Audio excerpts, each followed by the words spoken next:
Hi, this is Kerby Anderson. You know, each day we take on the tough issues and provide a biblical perspective to them. The topics we cover are wide-ranging.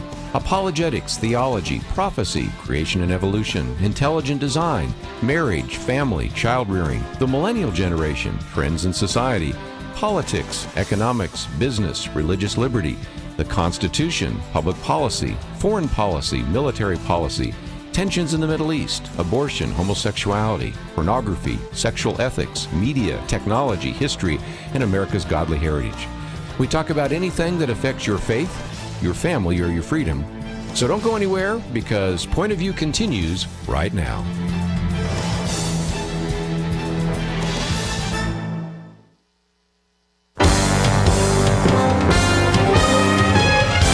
Across America, live. This is Point of View.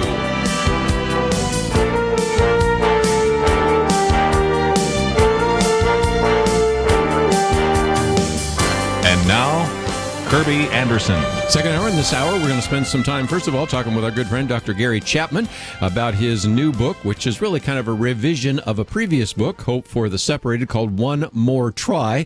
And then the last half hour, we're going to have Kevin Sorbo in studio. You've seen him in God's Not Dead, as well as many other films and movies, and we're going to have a chance to chat with him as well. So certainly hope you'll stay with us for the entire hour. But let's first of all give a warm introduction to Dr. Gary Chapman, author of the New York Times best-selling book, 5 Love Languages. 30 years of experience in counseling, certainly has been so helpful to individuals. A bachelor's and master's degree from Wheaton College, as well as Wake Forest, respectively, as well as a PhD from Southwestern Baptist Theological Seminary. Individual that actually also goes around the world doing parenting seminars and has a radio program that airs on more than 400 stations. Dr. Gary Chapman, always great to have you on the program with us. Thanks, Kerby. It's good to be with you again. We're going to talk about some negative things here. Oftentimes when we talk about the 5 love languages, everybody has a nice warm feeling in their heart. And same time they think, oh, well, maybe I need to know a little bit more about my spouse. This one really is kind of a newly revised and updated version of your previous book, Hope for the Separated, One More Try, What to Do When Your Marriage is Falling Apart. And so we're going to be talking, Dr. Chapman, here about marriages that are failing and what we can do, hopefully, to resurrect them, right? That's right, Kerby. You know, the original book I wrote specifically to people who were already separated, and I was challenging them to think reconciliation rather than divorce.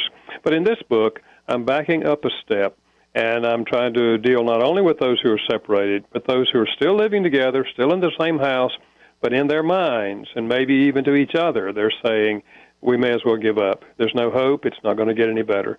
So we're dealing with them on both sides of the actual physical leaving of each other. Very well done. And because of that, you have people that may not be physically separated, but they're emotionally separated.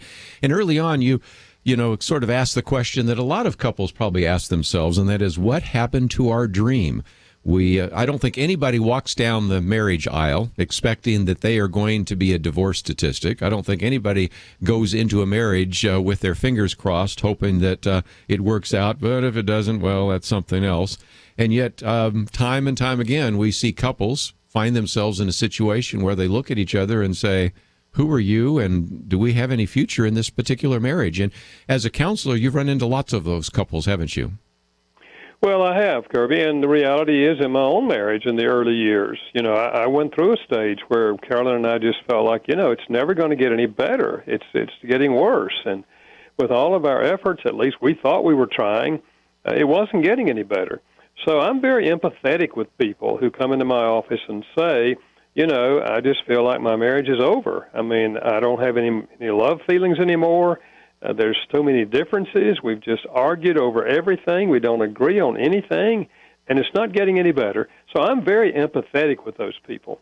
But at the same time, I believe there is hope. And sometimes, Kerby, I just say to them, I understand you don't have any hope. So why don't you go on my hope for a while? I've been working with couples now for 35 years, and I've seen many couples where you are. And so let's just go on my hope for a while. So I don't ask people, do you want to work on your marriage? Because that's an emotional word. Do you want to? Well, they don't want to. But I ask, will you work on your marriage? That's an act of the mind and the heart. Yes, we will. We don't have any motivation pushing us in that direction, but we choose to work on our marriage. And if they will, I believe there's great hope. You know, there is hope in the Scriptures, because early on in the book you talk about the fact that throughout the Bible, God is pictured as having a love relationship with his people. And so we can see that whether we're talking about a people and God, or whether we're talking about two individuals in a relationship, there are hope. And certainly we have great examples. Perhaps the book of Hosea is a good example of a individual, a man that was told by God to pursue an unfaithful wife. And so it does illustrate that whether you use biblical illustrations or your decades of examples of individuals that were convinced there was no hope, there is indeed a light at the end of the tunnel if people are willing to give it, as you say in the title of the book, one more try. I believe that's true, Kerby. And one of the things they will have to do is to acknowledge their emotions but not be controlled by their emotions. Because when you get to the place where you sense there's no hope, emotionally, you're pushed to get out of the marriage. And that's okay. That's where you are emotionally. So you acknowledge those emotions, but you choose to go against those emotions. You know, the challenge in the Bible is not so much how you feel. The challenge is what you choose to do and then what you actually do. So it's a matter of checking our attitude and then checking our behavior. And if we choose to do the loving thing and then find out how to do the loving thing with the help of God, there can be restoration in marriage. In your chapter, Dr. Chapman, you talk about how to start saving your marriage, and you have a couple of guideposts. One that you're sort of already alluding to: guard your attitudes and actions, keep them positive. But I thought I'd jump to the last guidepost that you mentioned, or at least the third one, and that is divorce will not lead to personal happiness. As a couple maybe comes to you or a pastor, maybe even to a lawyer, to their friends, sometimes they think the only solution to their unhappiness, the only solution to their marital problem is divorce. And we now know from very good social science research done by individuals who, quite frankly, could not sign the doctrinal statement of your church or my church, who nevertheless, even from a secular point of view, recognize that divorce is not a solution, and it's certainly not something that's going to bring you more happiness. True? You know, that's exactly right, Kerby. Research indicates that those couples who divorce, 5 years later, they are not happier than they were when they were in the marriage. And those who stay in the marriage, 5 years later, even if they don't work very much at the marriage, 5 years later, they're happier than they were 5 years ago. Now, that doesn't mean that if you just stay there 5 years, things will get better. No. But it does indicate that divorce is not the answer. Divorce doesn't make people happy. I do think when people separate, there's a temporary sense of relief because you're not in the stress of the marriage. But you don't win battles by withdrawing from the battlefield. You know, if you're going to win the battle for your marriage, you've got to stay engaged. So what I'm saying is I'm empathetic with those feelings, but let's begin to do some things differently. Because if you simply do what you've always done, it won't get better. But if you change some behaviors and attitudes, it can get better. Change yourself, change your marriage is one of the chapters in the book. When we come back, I want to talk about a few of those tough questions, Dr. Gary Chapman, and that is, what about separation? What about abuse? Is divorce ever an option? What the church can do? Just a couple more key points as we spend some time today. Once again, featuring a very good book by Dr. Gary Chapman entitled One More Try, What to Do When Your Marriage is Falling Apart. It is published by our good friends at Moody Publishers, and it is available at our website. You can probably find it in your local bookstore, but if you can't find it in your bookstore, we have it on our Point of View store because we think it's a very helpful book. And if you need the book, or you perhaps know someone that needs the book, that's why we have posted some information about it today on the website. We have an article about that. We also have a link to Dr. Gary Chapman, and we have a way in which you can get a copy of the book if you can't find it in your bookstore. Let's take a break. We'll talk about a few of those tough questions with him right after this.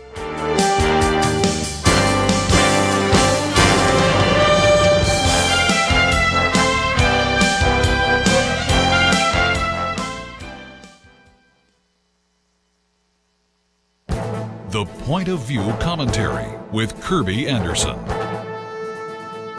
You know, sometimes the pictures we see of the local police look more like photographs of Army personnel in battle gear.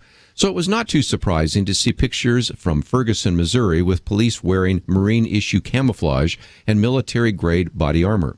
Police officers riding around in armored vehicles look more like soldiers in Afghanistan. You know, there's a reason for that. The National Defense Authorization Act allowed the federal government to transfer property, such as arms and ammunition, of the Defense Department to local governments. So it's not surprising to see local police officers toting military-style semi-automatic rifles and wearing night vision goggles. A few police departments even have grenade launchers. Some police departments even drive around in MRAPs, which stands for Mine-Resistant Ambush-Protected Vehicles. As the name implies, they are designed to protect soldiers from IEDs and other roadside bombs. So far, no IEDs or other explosive devices have exploded in Ferguson, Missouri, or anywhere else in the United States. Senator Rand Paul is concerned. He says Washington has incentivized the militarization of local police precincts by using federal dollars to help municipal governments build what are essentially small armies, where police departments compete to acquire military gear that often goes far beyond what most Americans think of as law enforcement. You know, with the equipment comes a mindset. Soon police officers start acting like soldiers. Civil liberties and due process often go out the window. Citizens are subjected to no-knock break-ins, broad search warrants, and a variety of other intrusions into their rights. So I can understand why police departments want military equipment. They want to stay one step ahead of criminals. But we as citizens should be concerned when the local police look more like an invading army. I'm Kerby Anderson, and that's my point of view.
You're listening to Point of View, your listener-supported source for truth. Continue our conversation for a few more minutes with Dr. Gary Chapman. The book is entitled One More Try, What to Do When Your Marriage is Falling Apart.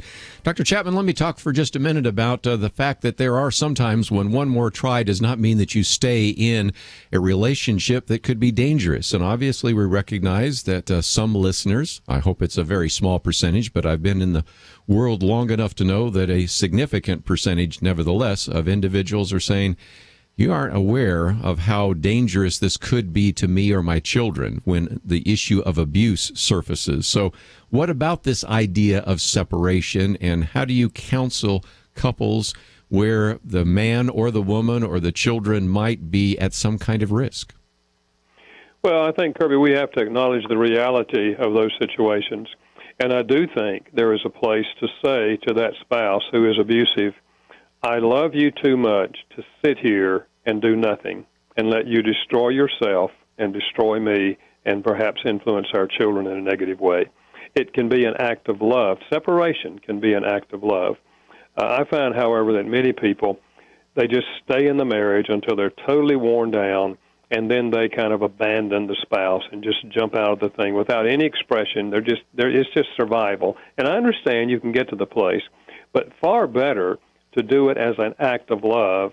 You will be able to live with yourself after it's over, and they will get a message that this is not an act simply of survival. This is an act of love. I love you. And often it is that tough love that stimulates in that other person a crisis in which they realize they're about to lose something significant. And often that's when they go for counseling. And so, again, you talk about in that chapter about confronting and redeeming, and, of course, separation as an act of love. and certainly those very important issues, because I think it is important, Dr. Chapman, that sometimes we, maybe with a poor understanding of Scripture, say, well, a woman is supposed to win the heart of her husband over, or you are always supposed to be married. There are certainly very extenuating circumstances that people need to be aware of. So I appreciate the fact that you put that in the book. One other section, though, I thought we might talk about is, what about, if indeed you are separated, you have a whole section that deals with the issue of loneliness. You call it the deepest pit. It seems to me that a spouse that might go through a separation or was forced into separation or divorce is going to have to deal with that issue of loneliness. Well, you're exactly right. I think what happens many times is immediately after the separation, there's a sense of relief. But then as the weeks and months begin to roll on, it can be a very, very lonely situation. Because we were not built to live alone. God said that in the beginning. It's not good for a man to be alone. Well, it's not good for a woman to be alone. We need people. And so in that chapter, I'm encouraging the person who is separated to reach out for help. Maybe it's extended family if they live in the area. Maybe it's trusted friends that you've known in the past. But I'm also warning them about a real danger. When you are lonely, you may easily respond to someone who comes along, has kind words, treats you in a kind way, and you feel like, oh, this is wonderful, and they end up taking advantage of you. So I'm certainly not encouraging people to date after they separate. Research indicates if you separate, it takes about 2 years. Even if you never get back together, it takes about 2 years before you get back on level ground emotionally. And one of the most common mistakes people make is in their loneliness. They meet someone else who's nice to them, they get infatuated with them, and before long they're marrying them. And 6 months later or a year later, they're realizing they got into a situation far more terrible than the one they were in. So far better to have emotional healing before you ever think about being involved with someone else. I appreciate so much wisdom from your years of experience in the book, because it's something that I would really want to put in the hands of individuals that are going through this, considering it, to really begin to point some potential dangers and places where you can fall into a hole or cause a situation that will not be one that you are going to be appreciating. And this is, I think, before we get into another section in your book, is a very important place for the church, don't you think? It seems to me that the church sometimes only gets involved when a divorce has taken place. And it seems to me that a trial separation or an issue of abuse or questions about loneliness or some of the warnings you've just shared right now are what other pastors like you should be sharing with their congregation. I think this is true, and I think often we don't do that, and consequently, these people, when they separate, they feel like, well, the church has rejected me. The reality is the church needs to be there for them and walk with them. The Scriptures indicate that we are God's eyes and ears and hands and feet, and we are to be reaching out as His representatives to people who are hurting. So when a person separates, obviously it means this marriage is in serious trouble, and this person needs some trusted friends. And so, if the person's in a church and has close friends, likely they understand the situation and they will respond. But if the person is on the fringe areas of the church, or maybe not even going to church, but they reach out during this painful time to the church, we need to be there for them. Just before we wind down the interview, I thought we'd end at least on a positive note, and that is you have a whole chapter here on rebuilding. There are various steps to begin to take in rebuilding. And certainly one aspect of that is you say you strongly recommend your previous book, your best-selling book, The 5 Love Languages, because some of the alienation, the separation within a marriage, may be that you assume that your spouse has the same love language as you, that your spouse still listens to and reacts to words and emotions the way you do. And yet we are very different kind of people. And if you begin to be a student of your spouse, and number one, want to begin to minister to him or her, and number two, work on becoming the kind of person they would want you to be in a biblical sense, I think that is the road to recovery, is it not? I think that's a huge part of it, Kerby. All of us have a deep emotional need for love. And if you're married, the person you would most like to love you is your spouse. And so when you're trying to seek reconciliation, you have to address that issue, because very likely what brought you to the point of feeling there was no hope in the marriage and of giving up, one of the strong elements was you didn't sense any love coming from them. And when you begin to turn the marriage around and speak each other's love language, you are touching each other at a very deep emotional place, and it tends to draw the other person to you. You know, the scriptures say, we love God because God first loved us. Well, the principle is true in human relationships. If you reach out and begin to love your spouse in the right love language, something happens inside of them, and they tend to reciprocate. They are drawn to you because they're receiving from you true expressions of love. And I might just point out that you have some very practical things in here, a checklist on decisions I've made. I decided to talk with my spouse, arranged a session with a pastor or counselor, books that we've read, DVDs we've gone to, and all of the rest. But the theme that sort of runs through your book is something I've said for many years, and that is you see individuals right now in divorce courts breaking apart and destroying marriages, which other couples have chosen to work through and have found wholeness and unity. And so sometimes the circumstances are not the problem. It's the way in which we react to those circumstances. And you have some very practical things in your book, One More Try, that will help anybody that is listening to this broadcast right now that might be wondering whether or not there's a future for his or her marriage. But even if your marriage is in good shape, or if you're single, you may know somebody that certainly needs to know more about this. So we have an article that you could then pass on to others. We, of course, have information about the book in case you would be interested. And Dr. Gary Chapman, before I close, let's talk about the fact that people can go to your website, which is 5lovelanguages.com. It's the number 5, then lovelanguages.com. We have a link there, and that gives individuals a chance to learn a little bit more about many of the books that you have been producing over the years, including this one. Yes, they can learn about other books, and they can also take a free quiz online to help them discover their love language. And if the spouse would do the same, it's a good place to start to begin to learn how to love each other. So again, there's a video there. There's all sorts of different books than the one we've been talking about today with Dr. Gary Chapman. One More Try, What to Do When Your Marriage is Falling Apart. If you need that book, or you know somebody that could benefit from that book, take the time to visit our website, pointofview.net. We have all the information that you need right there. We have a link to Gary Chapman's website. We have, of course, his book, and we have an article about this book, which I think you will find very helpful. So, Dr. Gary Chapman, thank you for joining us today here on Point of View. Let's do it again sometime. Thank you, Kerby. I'd love to. We're going to take a break, and when we come back, we are going to spend some time in studio, last half hour, with Kevin Sorbo. And those of you that like to watch the live cast can watch that interview with the man that, of course, played the professor in God's Not Dead. And we're going to be talking about that film, which is now out on DVD and Blu-ray.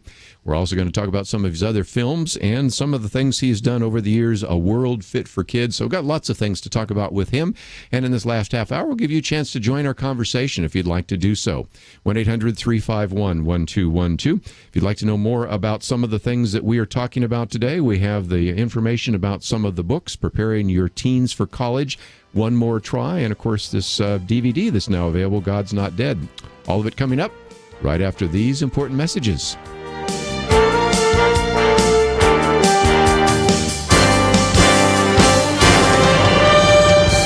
You are listening to Point of View. For materials offered during the program, please write to Point of View, Post Office Box 30. That's Box 30, Dallas, Texas 75221, zip 75221. Or call our toll-free number, 1-800-347-5151. That's 1-800-347-5151. The opinions expressed on Point of View do not necessarily reflect the views of the management or staff of this station.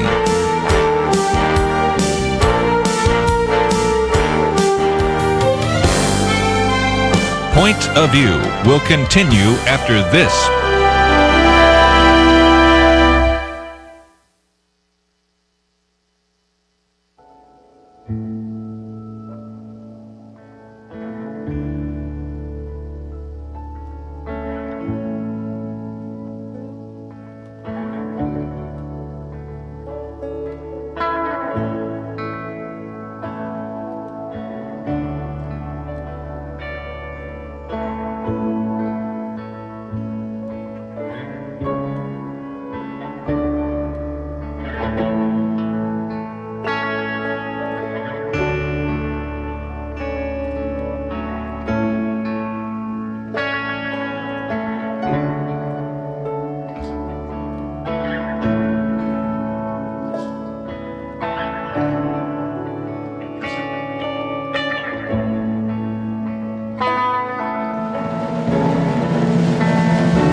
are listening to Point of View. The opinions expressed on Point of View do not necessarily reflect the views of the management or staff of this station. And now, here again is Kerby Anderson. Final half hour. If you'd like to join our conversation, we have in studio with us today Kevin Sorbo, and you can watch on our Livecast in case you'd like to see how the interview goes. Individual that you probably best known from television, Hercules, and some of the other films that he has been involved with, but perhaps the one most of you know him for right now is he played the Professor Radisson in God's Not Dead, and we're going to spend a little time talking about that, but also want us to talk about some of the other things that he's been involved with. A World Fit for Kids, as well as an individual that's been very much involved in the After School Alliance, and so some great ministry that he has been doing. And I might also mention, just in passing, some films coming out, Black Rider, Revelation Road, and I guess Gallows Road coming out, so you'll be able to see him in lots of different films in the next couple of months. But first of all, Kevin Sorbo, welcome to Point of View today. It's good to be here. Thanks for having me on. We've got a number of guests watching from the observation room, and the film, God's Not Dead, most of us saw it in the theaters. If you did not, the good news is it's now out on DVD and Blu-ray. Yesterday, I just downloaded it onto my laptop, so if you don't want to get it mailed to you, you can actually get it that way. But you played a rather, and let's put it nicely, argumentative, difficult professor, yes. Professor Radisson. You're a much nicer guy than you played in that film. Well, it was a fun part. I've worked with PureFlix for the last 5 years, shot 5 movies with him. You mentioned Revelation Road. That's another one that I shot with him. But my very first movie I ever did with him is called What If. I shot it 5 years ago. It came out in theaters, had a limited release 4 years ago. I highly recommend it to families. It's a great family movie. They came to me and said, look, we got this script that it might cause a little controversy. And I sort of laughed. I said, what movie doesn't cause controversy? It's like being a referee in a basketball game. You're always going to make somebody mad on one side or the other with a call you make. So I read it, fell in love with it right away, because I know I've had relatives that have gone through this at universities, being persecuted just for having a faith. As simple as that. I've had friends that have. I never experienced it, but I knew that it was around. But it's become such a huge issue right now. We're turning this place there. We're supposed to have freedom of speech, and we're losing that. And people have to be aware of that. And it's certainly happening in our universities, where yes, this is a movie dealing with my character being a philosophy and professor that is an atheist, and he finds out that one of his students actually believes in God, and I pretty much give him a pretty hard time, and people said, oh, that doesn't happen. Well, at the end of the movie, we show at the credits, we show dozens of cases where major universities are being sued by students for exactly this reason. Yes, Josh Wheaton is the one that is the student, and I've shared with you off air, I might as well share on air, that one of the things I used to do many times in the past and for many universities was speak on a Christian perspective on secular campuses. And I have met some professors that were a little bit like the particular person you played, Professor Radisson. Don't know I've met too many students like Josh Wheaton, because he was pretty good with those arguments, but it's just a great teaching opportunity, because here on Point of View, we talk about two things. We want to help you articulate a biblical worldview, and we also want to help you know how to defend a biblical worldview. And I don't think I'm giving away too much of the plot, because most of our listeners probably have seen the film, or if not, they know a lot about it. And that's where you simply say, okay, first day of class, you actually have to deny in writing the existence of God. In other words, you have to say God's dead.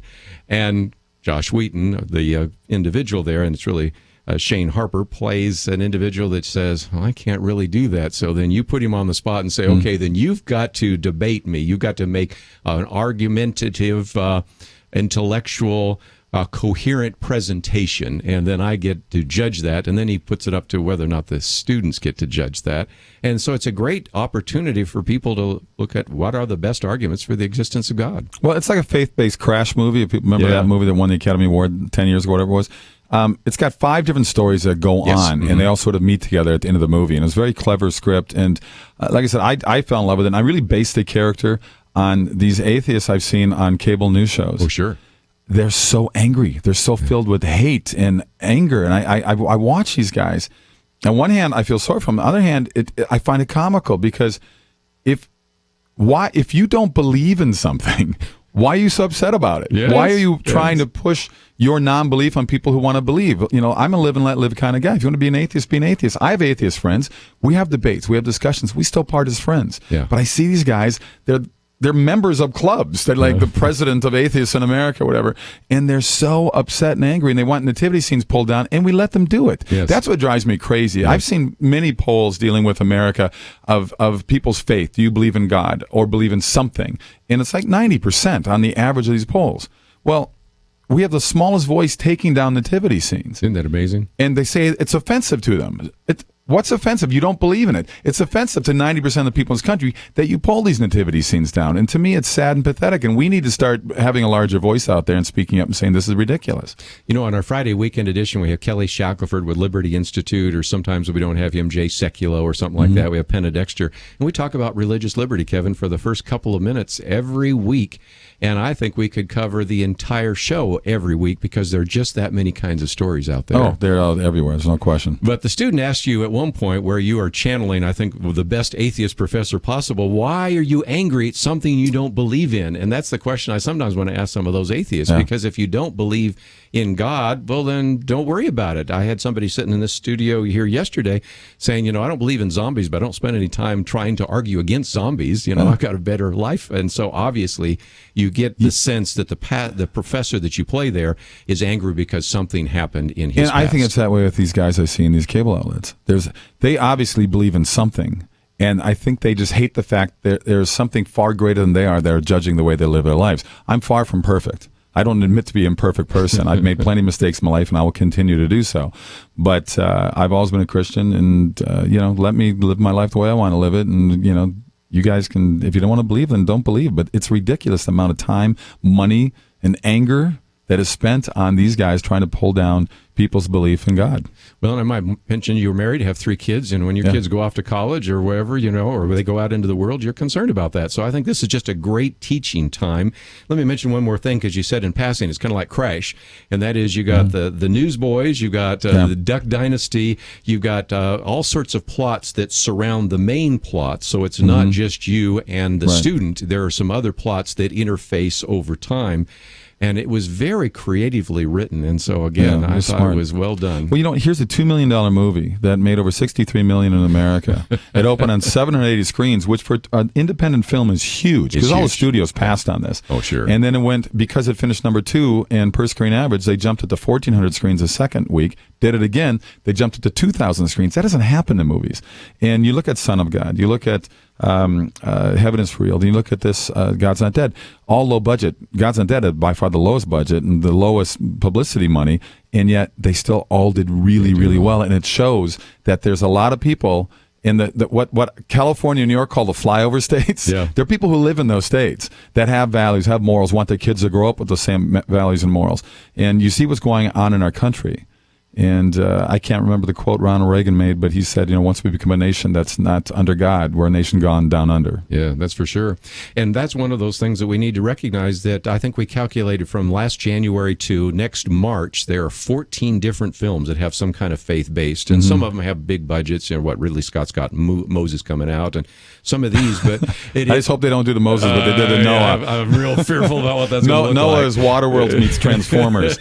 Who knows what that's going to be like. But it has been encouraging to see some of these independent films. It's been interesting to see a church that says, we're going to try to produce some films here as well. And so I'm just really encouraged about all that. So I just want to thank you. And want again, remind our listeners that you can go and actually find these in a number of ways. First of all, we have on our website here some information in the articles section about God's Not Dead. Then we have the link to the movie God is Not Dead, or God's Not Dead. And then we also have Kevin Sorbo's website. And if you say, well, I would right now like to order that, we even have a link to that as well. So we've made it pretty easy for you to find out. Or Walmart, or Target. Yeah, those are it's all out places. There. Redbox has and it. Just before we come to a break, again, if you want to see some more Kevin Sorbo movies, I think in September I saw Black Rider, Revelation Road coming out. That's the third part of a DVD series. I was supposed to be in the first 2. We couldn't work it out, but same company, PureFlix, doing that one as well. Yeah. And then I kind also of apocalyptic, I think. It's apocalyptic. I play a very sort of another nasty guy in a way. He's more comical, South African gang leader, sort of like a Mad Max meets the Bible. Oh boy!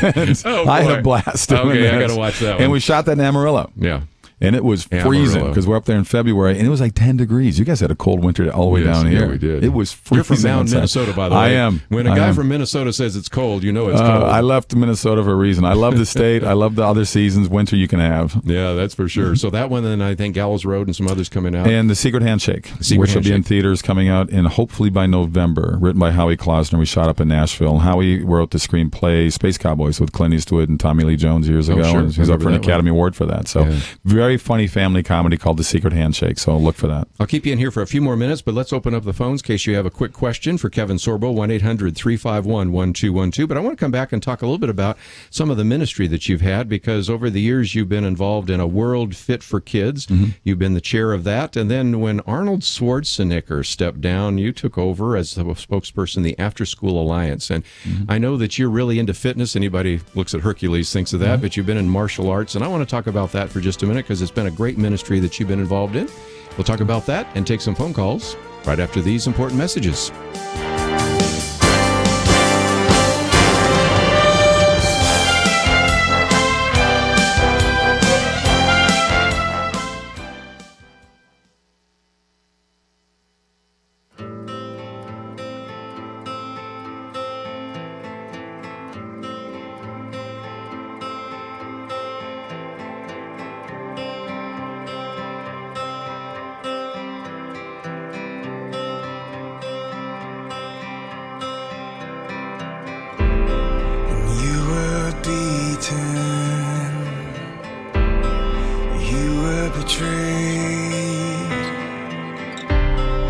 Without reason, you took the blame. You were rejected time and again. You loved your accusers the same as a friend. I wanna love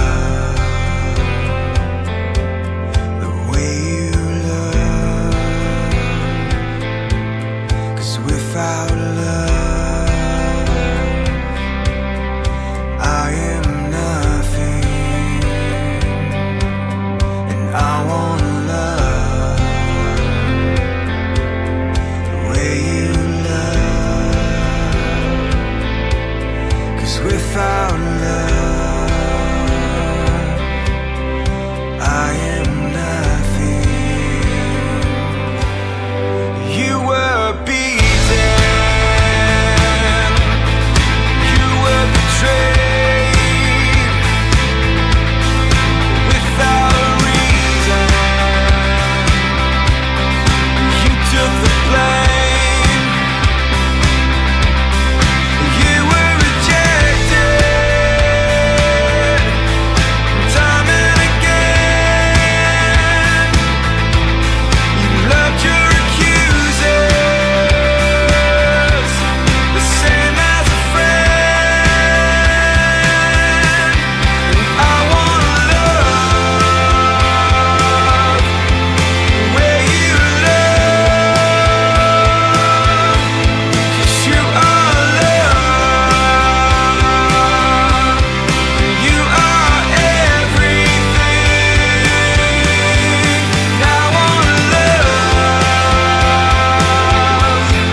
Now, back to Point of View, your listener-supported source for truth. Back for a few more minutes, and if you would like to join us, 1-800-351-1212. In studio, Kevin Sorbo with us, and we've been talking about the movie God's Not Dead. And I got to have fun with just one thing, because you're in the film. Dean Cain is in the film. Okay, yes. So you have Superman and Hercules, two icons, and you both play rather disreputable individuals. Is that a fair word? Not the nicest guys. We did joke about that on set. It was sort of interesting, but we both loved the part. I love the scene. There's a scene at the end of the movie when he's talking to his mother, who has dementia. And it's an amazingly powerful scene. So you have to go see the movie if you haven't. If you haven't, and there are a lot of cross stories there as well. The way you treat your girlfriend, and also, I mean, there are just so many things going on. And it was so well written because you know as well as I do that some of the so-called Christian films, predictable plots, one-dimensional characters, and all the rest. And even though it didn't get the kind of critical review that some people would like, I mean, the people that really liked it marched off to the ticket. They sure did. Purchases, and man, this what an incredible return on investment. And I've heard a lot of people say, if you want to get more family-friendly films, then make sure you don't boycott the family-friendly films. Support them. Go out opening weekend. It's called show business after all. Yes. And Hollywood will start making more of these. Trust me. If they're going to make money, they'll make more. This movie doing what it did, $2 million and over 80 million worldwide. Unbelievable. It caught Hollywood's attention. Trust me. Well, and now when it comes out on DVD and Blu-ray, I think there'll be all sorts of people that didn't make it to the theaters that will use that, and people passing it around. And you can, like I said, just download it to your computer right now, like I did last night. Or else, of course, we have a link there that you can get a DVD or a Blu-ray. And I did mention some of the other films coming up, like Revelation Road. I missed one, and that is Let the Lion Roar. You played John Calvin. I played John Calvin with in the this. beard, Yes. the whole bit. It goes back in that 13th, 14th, 15th century, but also goes back 1,000 years even before that. And it's a very fascinating look at where the church went wrong with the Bible, where we were replacing the words Israel and Jewish people with just church. And I didn't realize John Calvin was the anti-Semitic that he was. I mean, he was a very angry man towards him, as well as Luther was as well. And it's an interesting take. People should go check it out. So I think they just go to letthelionroar.com. They can get information on it. I would think so. And again, we've talked about that idea of replacement theology. Some people say, well, there's no place for the Jews in the 21st century.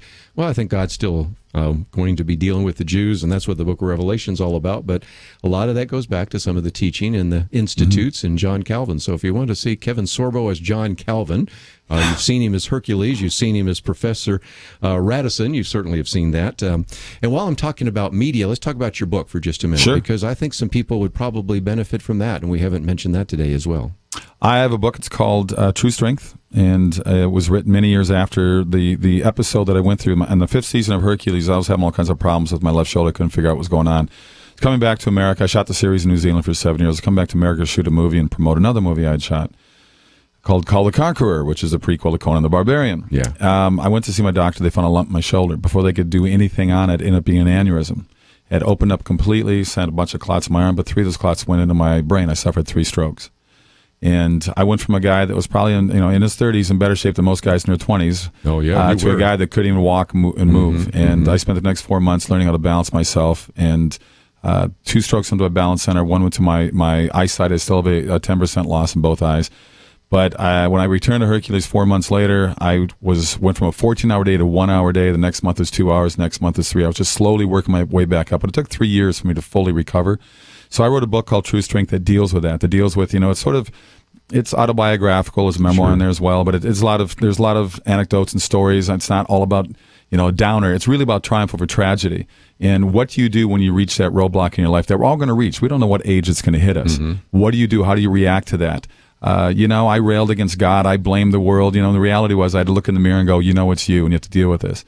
I actually had a neurologist tell me that I have to look at this as a gift. Yes. And my wife just said, it happened, let's get over it. And she gave me a mantra as I look in the mirror every day and say, I'm getting better, I'm getting stronger, until I believed it every day. And the book is out now. I've been doing a lot of speaking engagements on it, so please check out True Strength. Go to truestrengthbook.com. And, the whole idea is to not let other people set your limitations. Your wife, Sam Jenkins, she had to go through all of that with Sam you. Sorbo. She took my last name. Yeah, that was her maiden name. That was her maiden name, yes. Yeah, everybody knows her for that. Yeah, but again, you had to go through that. You had 3 kids. You had a career. Yes. I mean, this could have been crushing. I mean, I obviously had 3 bullets to the brain like that. I could have been killed, and so I could be in a wheelchair the rest of my life. I mean, it's very fortunate. But I had a warning before this happened. You did. I was at my chiropractor, and we didn't know what this was. I'd seen my doctor first. I went to my chiropractor in Santa Monica. In 8 years, he's never cracked my neck because I don't like my neck cracked. As I laid on the table, I heard a voice say, "Don't let him crack your neck." And I thought that was really weird. And then again, the voice said, "Do not let him crack your neck." And I thought, why am I hearing this voice? He's never cracked my neck in 8 years. He knows I don't like my neck cracked. Boom, he cracked my neck. And because where the aneurysm was formed so close in my left subclavicle, that crack moved 3 of the clots upstream into my brain. Whoa. And that was God's voice warning me. I didn't pay attention to it. Well, a lot of lessons in that book, and that's another one, listening to God's Word. But one more thing, just real quickly, I have been talking about fitness, and certainly you were known for being the man that believed in fitness and a world fit for kids and the After School Alliance, especially kids going back to school. Let's talk about the importance of being healthy, eating right, and all the things that you've done over these years. Well, I grew up in the public educated world of Minnesota. My father taught for over 30 years in the Mound School District there, and so I grew up in that world. And so when I saw what was going on in the public schools in California, where they're cutting up education and physical education, cutting up different things, I said, I want to be part of an after-school program. So A World Fit for Kids was born. I've been doing it since 1997. We have 12,000 kids in the program. It's 3 hours after school. First hour is physical education. Second hour, because it's proven that after an hour of exercise, your retention and attention levels spike. So then we bring in, I have over 100 volunteers that come to the 12 schools. I work with 12,000 kids. Here's the stat that drives me crazy that Washington, D.C. won't pay attention to because I go over here and meet with Congress. 12,000 kids I work with, okay? The kids not my program in LA Unified, they have a 54% dropout rate, starting as low as 5th grade. 12,000 kids we work with in the same school district, we have a 98% graduation rate and a 67% higher GPA. And all I get from D.C. every year is a pat on the shoulder. My program, I wanted to have it in a new city every year. And here it is 17 years later, and we're still stuck only in LA. I would certainly like to see what we could do to help promote that. Well, it's amazing. It's like there's a purposeful dumbing down of our kids in the country, and that's why public education is taking the bashing it is. People need to look at documentaries like Indoctrination, Searching for Superman. These are movies that I think parents that send their kids to public schools would be very well educated on. That Waiting for Superman DVD, very, very awesome. Powerful. We've talked about that on this program a number of times, and for people that haven't seen it, I bought the DVD and encourage you to do the same. Because what happens is you have these kids in these inner cities, and of course I've lived in places of Washington, D.C., and a variety of places around the country, where in Chicago and other places where you just see these parents just hoping they could win the lottery so their kid could go maybe to a charter school versus their terrible public school. And just as a reminder of what we need to do. It's a broke system. We rank 57th in the world. California's 50th in America. California's the worst public educated state in America. Yay, woo. We're excited. That's really pretty awful. It's bad. Just before we run out of time, we have a link to your website, kevinsorbo.net, and it is the official website. There are videos, places where people can shop, also contact you, talk about what are some of the resources if people want to connect up with you or get some of your books, which we've mentioned, or DVDs or other things. How can they do so? That's the place to go. They can go to the official Facebook page of Kevin Sorbo. They can follow me on Twitter at KSorbs. KevinSorbo.net has all kinds of information of upcoming events I go to and places I go, and how to find my book, how to find my movies, how to find other people's movies that I recommend. It's all there. Well, and I might just mention, if you go to our website, pointofview.net, click on that button there that says Today on Point of View, and we have a link there. We have Kevin Sorbo's official Facebook page. We have his Twitter handle. We have the link to his website. So if you say, I want to do all things Kevin Sorbo, we can do it. It's all right there. Very kind. Thank you for coming by here. I know that you've had a very busy media schedule. It means a lot that you'd come into Point of View and join us today. My pleasure. I would encourage all of you to pray for him as well, and certainly he has been outspoken on all sorts of issues lately, and we would certainly want to encourage him and undergird him with prayer.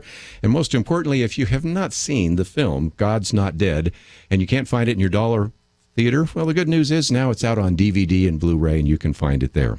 That's all we have for today. We've certainly covered a lot of topics on the program, so if you'd like to know a little bit more about preparing your kids for college, if you're in a difficult marriage and would like to get Dr. Gary Chapman's book, if you'd like to get the DVD God's Not Dead, those are all available. We have articles in each one of those. We also have a video clip. It's a nice little trailer of the film God's Not Dead, and you can watch that video.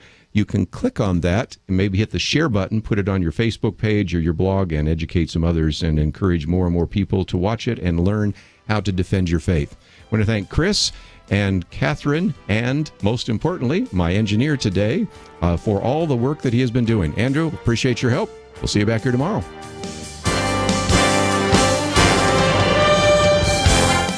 You have been listening to Point of View. For materials offered on the program, please write to Point of View, Post Office Box 30. That's Box 30, Dallas, Texas 75221. Zip 75221. Or call our toll-free number 1-800-347-5151. That's 1-800-347-5151. 51. Point of View is produced by Point of View Ministries and is supported by your generous tax-deductible contributions.